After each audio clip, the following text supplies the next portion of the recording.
मृत्यु शैया पर लेटे भीष्म ने दिया युधिष्ठिर को रहस्यमयी ज्ञान। महाभारत युद्ध की आखिरी रात को अश्वत्थामा ने पांडव पक्ष के कई सोए हुए योद्धाओं को मार डाला। अगले दिन भीम अश्वत्थामा की तलाश में निकल पड़े। कृष्ण और अर्जुन भी भीम के साथ हो लिए। अश्वत्थामा को आखिरकार पकड़ लिया गया और उसे मार दिया गया। सभी कुरु स्त्रियां अपने प्रिय के शवों की तलाश में युद्ध के मैदान में पहुंची। युधिष्ठिर ने मृतकों के शवों के लिए अंतिम अग्नि का प्रबंध किया और फिर पांडवों और अन्य लोगों के साथ गंगा तट की ओर प्रस्थान किया। युधिष्ठिर ने गंगा तट पर लगभग 1 महीना बिताया और फिर हस्तिनापुर लौट आए। महाभारत अनंत ज्ञान का भंडार है। उसी में धर्म, नीति, राजनीति, ज्ञान, विज्ञान, योग, इतिहास, मानव शास्त्र, रहस्य, दर्शन, व्यवस्था आदि की संपूर्ण बातों का समावेश है। यह धार्मिक ग्रंथ होने के साथ साथ इतिहास और समाज का ग्रंथ भी है। दुनिया के सभी धर्म, दर्शन, विज्ञान, ज्योतिष, वास्तु के सिद्धांत सभी महाभारत से ही प्रेरित हैं। भीष्म और युधिष्ठिर संवाद हमें भीष्म स्वर्गारोहण पर्व में मिलता है, जिसे भीष्म नीति के नाम से जाना जाता है।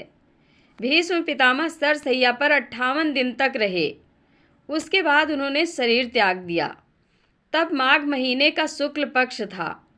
इन 58 दिनों में भीष्म के समक्ष सभी संध्या को एकत्रित होते थे और उनसे ज्ञान की बातें सुनते थे। भीष्म ने इस दौरान राजधर्म, मोक्ष धर्म और आपधर्म आदि का मूल्यवान उपदेश बड़े विस्तार के साथ दिया। इस उपदेश को सुनने से युधिष्ठिर के मन से ग्लानि और पश्चाताप दूर हो जाता है। एक बार उपदेश के बीच में ही हस्तक्षेप करते हुए द्रौपदी ने कहा, आपके ये उपदेश उस समय कहाँ गए थे जब मेरा चीरहरण किया जा रहा था। द्रौपदी के इस प्रश्न पर पितामह भीष्म ने कहा, बेटी, उस समय मैंने दुर्योधन का दूषित अन्न खा रखा था, इसलिए मेरी बुद्धि में उस समय दोष था। पर अब इतने लंबे समय तक बाणों की शैया पर रहने से मेरा दूषित रक्त बह गया है, अतः अब मेरी बुद्धि भी निर्मल हो गई है। जैसा खाओगे अन्न वैसा बनेगा मन। जब पितामह भीष्म बाणों की शैया पर लेटे हुए थे, तब श्री कृष्ण ने युधिष्ठिर से कहा, तुम्हारे मन में अशांति है, तुम भीष्म जी के पास जाओ और अपनी कठिनाई का वर्णन करो। धर्म का ज्ञान रखने वालों में भीष्म सबसे श्रेष्ठ हैं। जब वे नहीं रहेंगे तो संसार ऐसा तमोमय हो जाएगा जैसे चंद्रमा के न रहने से रात्रि हो जाती है। भीष्म जीवन और मृत्यु के बीच लटक रहे हैं। जाओ, उनसे जो कुछ पूछना है पूछ लो। युधिष्ठिर कृष्ण, कृप और पांडवों के साथ कुरुक्षेत्र में पहुँचे। भीष्म युधिष्ठिर संवाद। मृत्यु शैया पर पड़े हुए भीष्म ने जो उपदेश उस समय दिए, उनमें से कुछ नीचे दिए जा रहे हैं। नंबर 1, सत्य धर्म सब धर्मों से उत्तम धर्म है। सत्य ही सनातन धर्म है। तप और योग सत्य से ही उत्पन्न होते हैं। शेष सब धर्म सत्य के अंतर्गत ही हैं। नंबर 2, सत्य बोलना, सब प्राणियों को एक जैसा समझना, इंद्रियों को वश में रखना, ईर्ष्या द्वेष से बचे रहना, क्षमाशील, लज्जा, दूसरों को कष्ट ना देना, दुष्कर्मों से पृथक रहना, ईश्वर भक्ति, मन की पवित्रता, साहस, विद्या, यह 13 सत्य धर्म के लक्षण हैं। वेद सत्य का ही उपदेश करते हैं। सहस्रों अश्वमेध यज्ञों के समान सत्य का फल होता है। नंबर 3, सत्य ब्रह्म है, सत्य तप है, सत्य से मनुष्य स्वर्ग को जाता है। झूठ अंधकार की तरह है, अंधकार में रहने से मनुष्य नीचे गिरता है। स्वर्ग को प्रकाश और नरक को अंधकार कहा जाता है। नंबर 4, ऐसे वचन बोलो जो दूसरों को प्यारे लगे। दूसरों को बुरा भला कहना, दूसरों की निंदा करना, बुरे वचन बोलना, यह सब त्यागने के योग्य है। दूसरों का अपमान करना, अहंकार और दंभ, यह अवगुण है। नंबर 5, इस लोक में जो सुख कामनाओं को पूरा करने से मिलता है और जो सुख परलोक में मिलता है, वह उस सुख का 16वां हिस्सा भी नहीं है जो कामनाओं से मुक्त होने पर मिलता है। नंबर 6, जब मनुष्य अपनी वासनाओं को अपने अंदर खींच लेता है, जैसे कछुआ अपने सब अंग भीतर को खींच लेता है, तो आत्मा की ज्योति और महत्ता दिखाई देती है। नंबर 7, मृत्यु और अमरत्व दोनों मनुष्य के अपने अधीन हैं। मोह का फल मृत्यु और सत्य का फल अमरत्व है। नंबर 8, संसार को बुढ़ापे ने हर ओर से घेरा है। मृत्यु का प्रहार उस पर हो रहा है। दिन जाता है, रात बीतती है, तुम जागते क्यों नहीं? अब भी उठो, समय व्यर्थ न जाने दो, अपने कल्याण के लिए कुछ कर लो। तुम्हारे काम अभी समाप्त नहीं होते कि मृत्यु घसीट ले जाती है। नंबर 9, स्वयं अपनी इच्छा से निर्धनता का जीवन स्वीकार करना सुख का हेतु है। यह मनुष्य के लिए कल्याणकारी है। इससे मनुष्य कलेशों से बच जाता है। इस पथ पर चलने से मनुष्य किसी को अपना शत्रु नहीं बनाता। यह मार्ग कठिन है, परंतु भले पुरुषों के लिए सुगम है।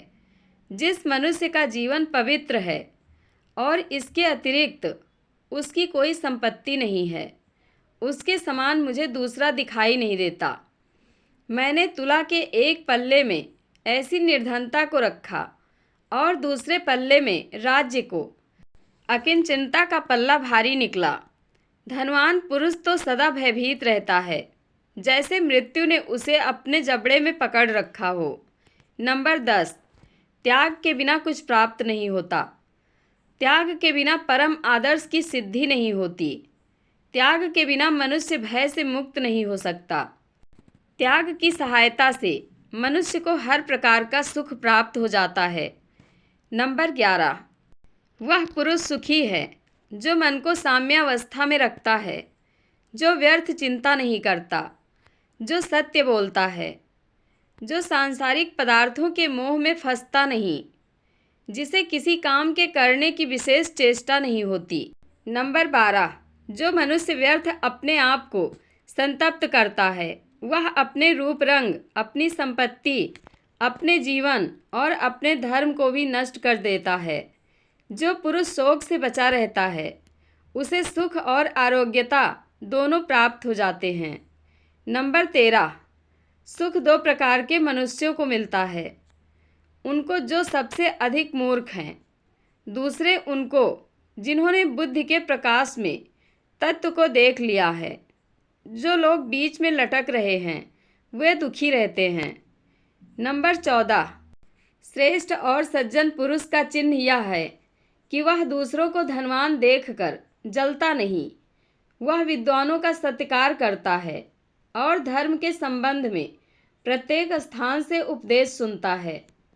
नंबर 15, जो पुरुष अपने भविष्य पर अधिकार रखता है, अर्थात अपना पथ आप निश्चित करता है, दूसरों की कठपुतली नहीं बनता। जो समयानुकूल तुरंत विचार कर सकता है और उस पर आचरण करता है, वह पुरुष सुख को प्राप्त करता है। आलस्य मनुष्य का नाश कर देता है। नंबर 16, भोजन अकेले ना खाएं। धन कमाने का विचार करें तो किसी को साथ मिला लें। यात्रा भी अकेला ना करें। जहाँ सब सोए हुए हों, वहाँ अकेला जागरण ना करें। नंबर 17, जो पुरुष अपने आप को वश में करना चाहता है, उसे लोभ और मोह से मुक्त होना चाहिए। नंबर 18, दम के समान कोई धर्म नहीं सुना गया है। दम क्या है? क्षमा, धृति, बैर त्याग, समता, सत्य, सरलता, इंद्रिय संयम, कर्म करने में उद्यत रहना, कोमल स्वभाव, लज्जा, बलवान चरित्र, प्रसन्नचित रहना, संतोष, मीठे वचन बोलना, किसी को दुख ना देना, ईर्ष्या ना करना, यह सब दम में सम्मिलित है। नंबर 19, कामनाओं को त्याग देना उन्हें पूरा करने से श्रेष्ठ है। आज तक किस मनुष्य ने अपनी सब कामनाओं को पूरा किया है? इन कामनाओं से बाहर जाओ, पदार्थ के मोह को छोड़ दो, शांत चित्त हो जाओ।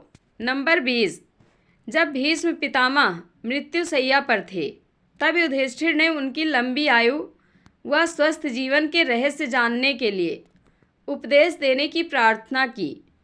तब भीष्म पितामह ने निम्न 12 बिंदु बताए जो आज भी प्रासंगिक हैं। 12 बिंदु। नंबर 1, मन को वश में रखना। नंबर 2, घमंड नहीं करना।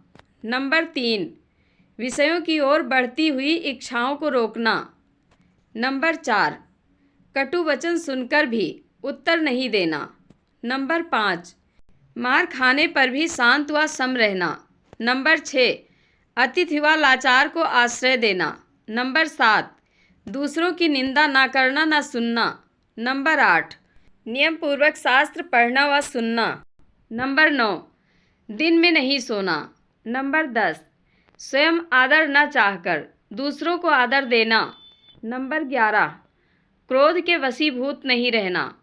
नंबर 12, स्वाद के लिए नहीं स्वास्थ्य के लिए भोजन करना। जय श्री कृष्ण। आप लोगों को यह कथा कैसी लगी कमेंट बॉक्स में अपनी राय अवश्य दें। धन्यवाद।